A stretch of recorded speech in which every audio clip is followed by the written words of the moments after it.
Seguimos aquí en La Mañana con Dari. En este momento iniciamos esta jornada pedagógica en términos de medicina.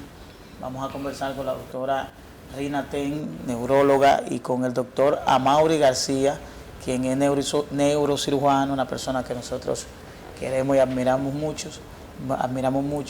La doctora, ya por su referencia, ya la estamos empezando a querer, y aprovechar la presencia de la doctora Nahuel para iniciar esta conversación de algo un poquito desconocido para mí. Debo expresar mi ignorancia. Trombectomía 2022. Bienvenidos, doctores, a La Mañana con Dari. Hola, buenos días. Bueno, agradecerles a ustedes la invitación, y yo creo que no llegamos en un momento más oportuno, puesto que se ha desatado toda una campaña a nivel internacional que va con el lema de Misión Trombectomía 2020 más. Así es. ¿Y cómo pudiéramos definir en un lenguaje más llano qué es la trombectomía? Pues la trombectomía es un procedimiento terapéutico, es un tratamiento que se debe ofrecer a todos los pacientes que sufren de un accidente cerebrovascular. Sobre todo, de cada 100 pacientes que sufren un ACV, pues vamos a tener aproximadamente un tercio de ellos, digamos 33 de ellos, que van a tener, se le va a tapar una arteria grande, y esas arterias grandes sería, por ejemplo, la arteria carótida interna, que es la responsable de entrar una buena cantidad de sangre al cerebro, o la cerebral media, que es probablemente la arteria que asume el territorio mayor de nuestro cerebro, o la arteria basilar. Entonces, cuando ocurre una oclusión, se tapa, para que la gente nos entienda, una arteria de estas tan grande, entonces el procedimiento que está indicado es destapar esa arteria, sacar ese coágulo, y eso se hace a través de un procedimiento que lo hacemos los neurocirujanos endovasculares, o lo que nos hemos entrenado en esta disciplina, para retirar ese trombo. Entonces, esta misión, pues lo que busca básicamente es que darle la oportunidad a que el paciente que tiene esta condición, pues reciba el tratamiento adecuado, lo que está estandarizado en toda la geografía mundial. Entonces esa es la finalidad de esta campaña. Antes de pasar con la doctora, entonces, ¿cómo una persona sabe que necesita? ¿Ya fue diagnosticada? ¿Es una persona que está siendo diagnosticada, o simplemente tiene esa condición y anda caminando por la calle? No. Una pregunta sumamente interesante, Daris. El ACV tiene un tema en particular, y es que se presenta de manera abrupta, de manera aguda. Una persona está hablando y de repente pierde la capacidad de hablar. Una persona está caminando y pierde la fuerza de un lado, por ejemplo. Y cualquier manifestación, pues son varias manifestaciones que pudieran darse. Esta persona, la característica es que se presenta de manera abrupta, de manera repentina. Esa es la característica que la población general debe saber. Entonces, ¿qué ocurre?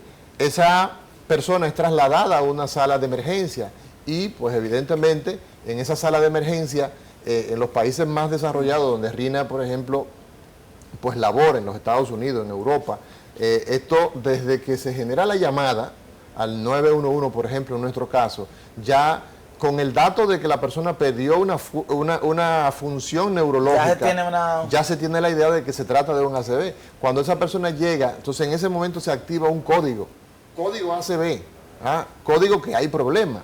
Cuando llega ese paciente a sala de urgencia, entonces se produce digamos, una imagen diagnóstica, que es una tomografía, y ahí nos damos cuenta si lo que ha ocurrido es lo más frecuente, que es que se tape una arteria o que ha sangrado. Entonces ahí pues se define de acuerdo a ese cuadro clínico, y es lo que estamos viendo en nuestro país, que esos pacientes se están quedando sin la opción terapéutica, sin el diagnóstico temprano, y lamentablemente esta enfermedad pues representa la primera causa de invalidez. En todo el planeta, la primera causa de discapacidad o invalidez lo representa el ACV, pero es la tercera causa de mortalidad, y eso es mucho. Wow. Entonces, hay otro tipo de manifestaciones que se dan, que son más pequeños, que son los ACV, digamos, que no tienen esta gran connotación de una arteria grande, que son los más frecuentes, que son los de pequeños vasos, y esos entonces también tienen una gran importancia, y de eso entonces nuestra querida doctora Rina Ten pues nos va a ampliar, que son la mayor cantidad. Estos son 1/3, pero los pequeños son 2/3. Correcto. Y bueno, solamente darle las gracias a todos por sintonizarnos en el día de hoy. Quiero que sepan en el día de hoy, así como para Dari también, que el ACV o el ictus es la causa número 2 de muerte a nivel del mundo. En nuestro país es la causa número 1 de muerte y discapacidad neurológica. Wow. Entonces, por eso estamos aquí hoy, ¿verdad? Porque es una enfermedad que invalida y discapacita. Y no solamente a la persona que lo sufre, sino también a los familiares. Porque es una enfermedad que impacta no solamente al que pierde la fuerza súbita, como decía el doctor García, sino que también, por ejemplo, ese padre o esa madre de familia que sufre esa enfermedad, alguien tiene que cuidar de ese paciente ahora en la casa.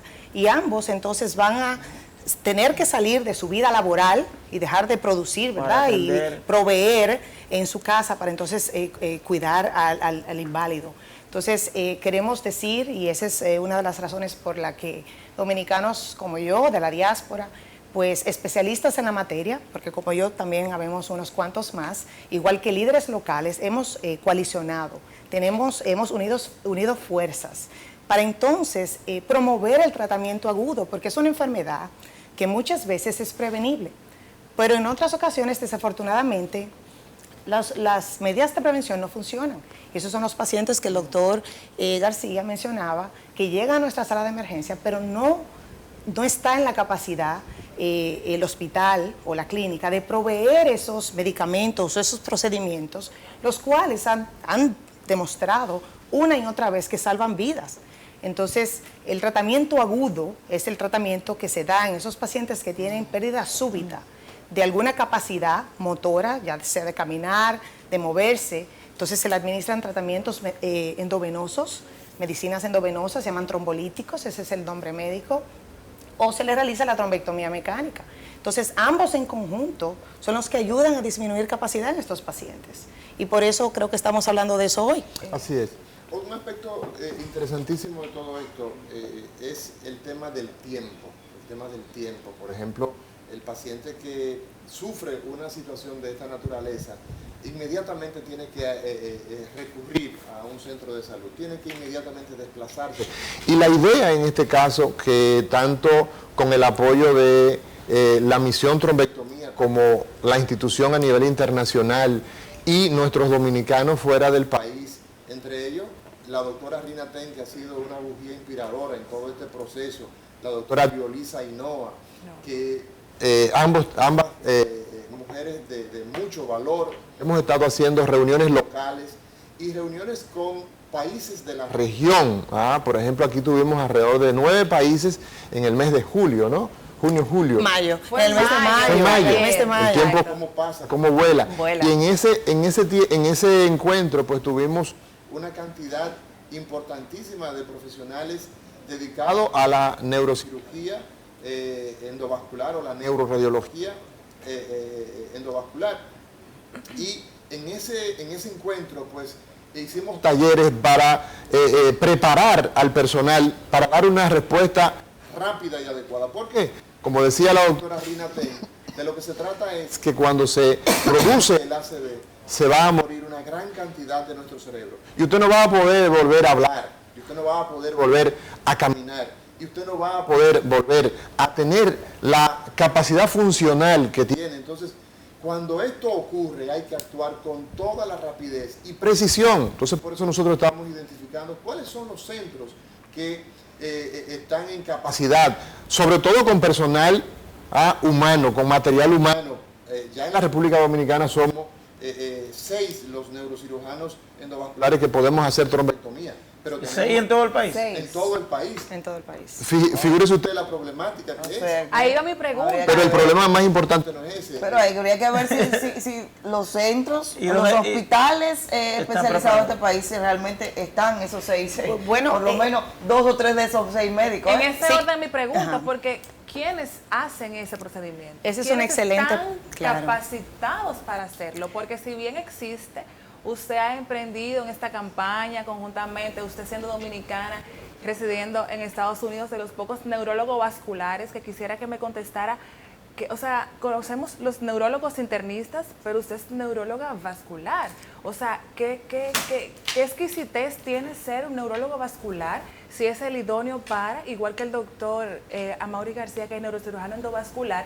¿Quiénes son, a raíz del comentario que el doctor hizo, que tienen que hacer este procedimiento para que tengamos los resultados que se buscan con lo que usted propone? Sí, nosotros los neurólogos, como sabe la población, somos los especialistas del cerebro, de las enfermedades cerebrales, y los especialistas de enfermedades de la médula espinal. Los neurólogos vasculares somos los especialistas en el diagnóstico y tratamiento de enfermedades cerebrovasculares. El ACV, ictus, derrame cerebral, hemorragias intracerebrales, pues nosotros somos los clínicos encargados del manejo. El doctor sería nuestra contraparte, de nuevo, un equipo de 2 personas, generalmente es la contraparte quirúrgica. Él es el experto en ya identificado el coágulo, ¿verdad? Un paciente que tiene un ACV, se identifica un coágulo, él es el experto en llevar las herramientas, es como hacer un cateterismo cerebral, ¿no? Para extraer ese coágulo, entonces en conjunto manejamos ese paciente desde la entrada hasta la salida. Y nosotros los neurólogos vasculares, entonces seguimos el paciente crónicamente también. Con respecto al punto de la doctora Mercedes y el doctor García, no todos los centros pueden hacer estos tipos de procedimientos, son procedimientos altamente especializados, debe haber un personal especializado, ya sea neurólogo, neurólogo vascular, porque somos pocos en el país y de hecho internacionalmente también, y neurocirujanos endovasculares. Ambos tienen que estar presentes en ese centro para poder proveer al paciente con el tratamiento agudo oportuno. De no estar este dúo, ¿verdad?, de médicos especializados, idóneamente el paciente debe ser trasladado. Si el paciente llega, por ejemplo, a una clínica rural en Dajabón, ese paciente tiene que ser trasladado, y eso es parte de nuestro proyecto como MT 2020 más y como mi persona representante de la Organización Mundial del Ictus, pues de coalicionar todos estos expertos, ¿verdad?, en la materia, ubicarlos geográficamente donde están. Eso es como crear un protocolo de qué hacer. Correcto. Nosotros lo hemos denominado, pues nosotros como expertos locales, la Ruta Terapéutica RD. Y es una propuesta pues que ya tuvimos el placer de compartirla con el ministro de Salud Pública. Claro, interesante. Este pasado, el doctor Rivera, que puede servir de referencia para otras dolencias, es decir, por supuesto. Por ejemplo, el tema de los accidentes, a qué lugar llevarlo, es decir, por esto supuesto. Puede ser un protocolo que se pudiera replicar. Porque esto es una enfermedad, así como el trauma, el infarto agudo del miocardio, el ACV es una enfermedad catastrófica. Y estos son pacientes que deben ser tratados por un team especializado. No cualquier persona puede tratar un ACV o ictus isquémico o hemorrágico. Entonces, el espíritu de esta coalición con expertos nacionales, locales, líderes en la materia, es que podamos identificar esos pacientes, tener campañas de educación para todo personal médico, no importa en qué punto del país se encuentre, educarlos en enfermedad cerebrovascular, educarlos en identificar los signos y síntomas, identificar cuando aquellos pacientes presentan enfermedad o oclusión de vaso grande, que es aquella que causa el gran coágulo en el cerebro que no se puede solamente tratar con medicamentos, entonces transferirlo a esos centros donde se provee ese tratamiento que salva vidas. Ese es un tratamiento que revierte la discapacidad en estos pacientes. Tenemos que hacer una pausa, pero antes de la pausa... Yo tengo algunas inquietudes Yo también. le quiero dejar una pregunta. Por ejemplo, hablamos de la parte súbita, de que esa persona tiene... ¿No hay un elemento antes de llegar a eso, de que pudiera ser un indicio de que esa persona pudiera caer en esa parte crítica, pero después de la pausa? Bien. Doctor, le dejaba una pregunta en el aire sobre el punto de llegar a la parte súbita. Si antes de llegar a esa parte crítica el paciente puede presentar algún tipo de situaciones que pudieran ser alarmas para que vaya y que de manera preventiva se pudiera tratar sin llegar al punto de tener que ser intervenido ya con un proceso más intenso o más fuerte, diríamos. Sí, excelente pregunta, Dari, pero no te tengo muy buenas noticias al respecto porque Desafortunadamente, la enfermedad cerebrovascular generalmente no tiene síntomas de aviso. En la mayoría de los casos, no es como el infarto agudo del miocardio, que uno comienza a veces con un dolorcito leve, vuelve y se va, viene en una semana, me falta el aire, es diferente. Esta enfermedad se manifiesta, se presenta de manera abrupta, rápida, repentina, en casi la mayoría de los casos. En algunas instancias, pero son muy raras, no es la mayoría de los pacientes, tienen algún mareíto algunos días anteriores, pero esos son la minoría. O sea que ahí quizá no tenemos mucha brecha para poder pues, prevenir que pase de forma fulminante. Y una cosa interesante es que existe una presentación del accidente cerebrovascular, que los españoles le dicen ictus, que los norteamericanos le dicen stroke, ¿no? Y es que existe un tipo de ACV donde la persona presenta los síntomas y revierte. Y la mayoría de las personas que hacen, por ejemplo, perdió la capacidad de hablar por un momento, la voz se le puso estropajosa, o perdió la visión de un ojo o de los dos ojos, o debilidad de un lado del cuerpo y revirtió. Eso desapareció. Y la gente dice, bueno, no. Ya, eso fue un corrientazo que me dio. Se toma una aspirinita y se devuelve. Salió a sala de emergencia y mejoró totalmente. Ese es un problema muy grave porque ese es un ataque isquémico transitorio. Se trata de un ACV. Y que en el curso de, qué sé yo, de una semana, de 2 semanas, va a desarrollar un ACV masivo. Que también ahí va a depender también el profesional que lo vea, que lo va a mantener en... Tiene que haber de todos, Dari. Tiene que ver que la comunidad entienda que si usted tiene una pérdida de una función nerviosa, ¿qué es lo que estamos haciendo ahora? Estamos hablando. Si usted pierde el habla, si usted pierde la orientación, de repente usted se pierde en su propia casa, en su propia calle, se le pega el peor dolor de cabeza de su vida, desarrolla un problema de fuerza de un lado del cuerpo, eso es un ACV hasta que se demuestre lo contrario. ¿Por qué razón decimos esto? Porque lo que se está implicando, señores, es la capacidad funcional de usted vivir y vivir con calidad. Como decía la doctora Ten, esto es un problema de salud pública. Esto no solamente es al enfermo que ya queda discapacitado con una posibilidad de una enfermedad mental, de depresión, porque usted entró caminando a este set de televisión. Claro. Y cuando tiene esta situación, usted tienen que llevarlo o tiene que hacer grandes esfuerzos. Este es un problema también de la familia, como decíamos, y de la sociedad, porque ya esta persona pues deja de ser productiva. Y en esto yo creo que nosotros hemos tenido no solamente el empeño de esta mujer, por ejemplo, y a nivel local de los que hacemos actividad cerebrovascular, hemos empezado a tocar la puerta y yo tuve la oportunidad de reunirme con el presidente de la República hace aproximadamente 2 meses, ¿verdad, Rina? Más o menos. Y en ese encuentro, el presidente se mostró muy interesado y llamó al ministro ahí mismo y produjo entonces un encuentro que ese mismo día me recibieron y se mostró tan interesado de darle seguimiento. Y esto no quiero darle un matiz político. Yo de hecho pertenezco a otra organización política, pero estoy diciendo lo que le corresponde. La responsabilidad, claro. La responsabilidad que independientemente de... Entonces nosotros tenemos que hacer esfuerzos colectivos. ¿Por qué? Porque el ACV no tiene bandería política.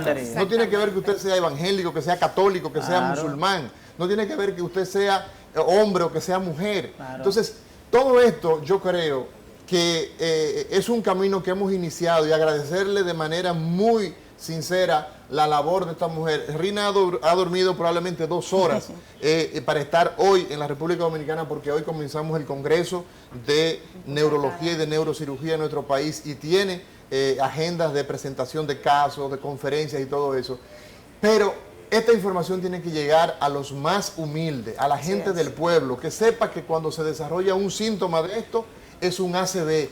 Y arteria que se tapa, señores, del cerebro, arteria que hay que destapar. Ese es el lema. Y sea por ese medicamento que solamente se dispone de poco tiempo, y ahí me gustaría que la doctora Rina Ten nos ampliara, de ese medicamento que se usa por la vena, ¿qué tiempo? Es decir, ya luego del evento, ¿cómo procede, verdad? Exacto. Esa es una pregunta sumamente interesante. ¿Qué tiempo, doctor García, doctora Ten, debe pasar para que el paciente se beneficie de esto que ustedes proponen? Sí, la enfermedad cerebrovascular es una enfermedad sensible al tiempo. Tiempo es cerebro. Entonces, una vez se presentan los síntomas de forma súbita, aunque se reviertan, como dice el doctor García, se presentaron de forma abrupta, rápida, repentina, ese paciente debe llegar a la sala de emergencia, donde se realiza un tratamiento endovenoso, ¿verdad? Se administra medicina por las venas para diluir los coágulos. Hay una ventana terapéutica, ese es el término médico que damos, que es el tiempo adecuado, óptimo, en el que el medicamento debe ser administrado. Es desde el inicio de los síntomas hasta 4.5 horas. Wow. Desde el inicio. Wow. Como ven, no es demasiado tiempo. Si el paciente llega, por ejemplo, se levantó esta mañana bien, a las 6 de la mañana, pierde la fuerza a las 6:05 de la mañana, si me llega a las 12 del día de hoy, porque tenía que hacer algo antes de llegar al hospital, no lo puedo tratar con ese medicamento, porque ya es una medicina que pasó la ventana terapéutica donde puedo administrarlo o darlo de forma segura y evitar daños secundarios ya por la medicina como tal, porque son medicinas que son dilutores, diluyen los coágulos, ponen la sangre fina. Entonces, si la damos tardíamente, pues causamos también complicaciones. Entonces, esos pacientes deben llegar temprano. Ahora, para la trombectomía mecánica tenemos hasta 24 horas desde el inicio de los síntomas. No quiero decir con esto que vamos a llegar tarde al hospital. El ACV es una emergencia médica, es una enfermedad catastrófica que lleva a la muerte o discapacidad severa. Entonces, es una enfermedad que el paciente tiene que dirigirse inmediatamente a la sala de emergencia. Y al lugar correcto, al lugar que corresponde, donde hay recursos humanos especializados, porque de lo que se trata en este caso es de construir esa ruta, esa cadena asistencial que desde que esa persona, digamos, en Baní o en San Pedro de Macorís, o digamos en el hoyo... Ya lo tenemos identificado. O sea, ya. Esas personas sí, claro, en esos lugares, entonces, sepan hacia dónde dirigirse. ¿Por qué? Porque producir, por ejemplo, una neuróloga vascular mínimo cuesta 30 años. Wow. Es lo mínimo que cuando Rina recibió su entrenamiento final, usted es neuróloga vascular, por lo menos tenía 30 años. Y comenzó muy joven. Y es muy joven. Y muy bella además, ¿no? Cuando yo recibí mi certificado, mi título de neurocirujano endovascular, ya yo tenía 30 y pico de años. Significa que los recursos humanos, producirlos cuesta mucho. Cuando decimos que una máquina, por ejemplo, un angiógrafo, que es el equipo donde se hace el procedimiento para sacar el coágulo, cuesta $1 millón, cuesta $700,000, eso es bobería. ¿Por qué? Porque ese dinero lo tiene el Estado. Sí, pero la creación del recurso humano... y sobre todo el andamiaje. Cuando nosotros decimos que ese medicamento que se inyecta por las venas, por el suero, se pone por ahí, que tiene un costo elevado. Ya está creado. ¿Usted sabe lo que significa que una persona sin tratamiento del ACV, la evolución natural, le dio el ACV y nadie hizo lo que había que hacer? Lo llevaron al hospital de gente, supuestamente, Sí, pero como dice la canción. La persona se pasó ahí todo el tiempo y no se hizo absolutamente nada. ¿Sabe cuántos años vive esa persona? Menos. Un ACV de 10 horas de evolución son 36 años menos de vida. O sea, que le quita una cantidad enorme de vida a la persona que lo padece. Y eso es lo que nosotros estamos tratando de acortar, de eliminar esa barrera que tenemos de por medio. Y por eso entonces nosotros hemos estado tocando la puerta de las autoridades en términos generales. Pero se ha estudiado, se ha analizado cuáles son los factores que inciden en la ocurrencia de ACV, porque en los últimos tiempos vemos con mayor regularidad que ocurra esto. De repente, bueno, me ha sucedido 2 o 3 personas que he estado hablando con ellos y de repente en la tarde, noche, me dice, pero fulano sufrió un ACV. Correcto. Lo vi ahorita muy bien. Porque es así de frecuente. 1 de cada 4 a 6 personas va a sufrir de ACV en el transcurso de su vida. Y es producto a todos esos factores de riesgo que me tratabas de preguntar, ¿no? Hace unos minutos. Los factores de riesgo son condiciones médicas, ¿verdad?, que llevan a este tipo de enfermedad. La alta presión, la hipertensión, la presión alta, la diabetes, la azúcar alta, el colesterol elevado, ¿verdad? Cuando decimos que tenemos colesterol, la obesidad, el sobrepeso, el sedentarismo, estar siempre sentado, trabajando desde la casa, ahora en estos tiempos después de la pandemia, que se pasa mucho tiempo frente a la computadora o en el teléfono. También el consumo excesivo de alcohol, la falta de sueño, la apnea del sueño, el tabaquismo, el consumo de drogas. ¿En serio? Todos Ilícitas, esos claro. son algunos de los factores de riesgo que llevan a la enfermedad, ¿verdad? Y hay factores de riesgo que esos son modificables y ahí es que nosotros hacemos más insistencia. claro. Por ejemplo, nosotros tenemos un 35% de los dominicanos que lo sepamos o no lo sepamos, somos hipertensos. Sí. Hasta un 35%, Bueno. eso es altísimo. De los diabéticos. Entonces, evidentemente que controlar esos factores es un buen negocio para evitar Claro. la enfermedad cardiovascular. Y sale más barato, doctor García. Siempre lo hemos Lamentablemente, dicho. lamentablemente tenemos que irnos, es muy interesante la Siempre lo hemos conversación. dicho. Yo creo que en el caso Y no de... me da chance, 2 segundos. En el caso de la doctora que no vive aquí, vamos a tener que por lo menos tenerla... La enlazamos por... Vamos a tener que tenerla vía Zoom Vía- y a usted, doctor, tiene que volver pronto para que continuemos porque se nos quedaron el tema de la edad.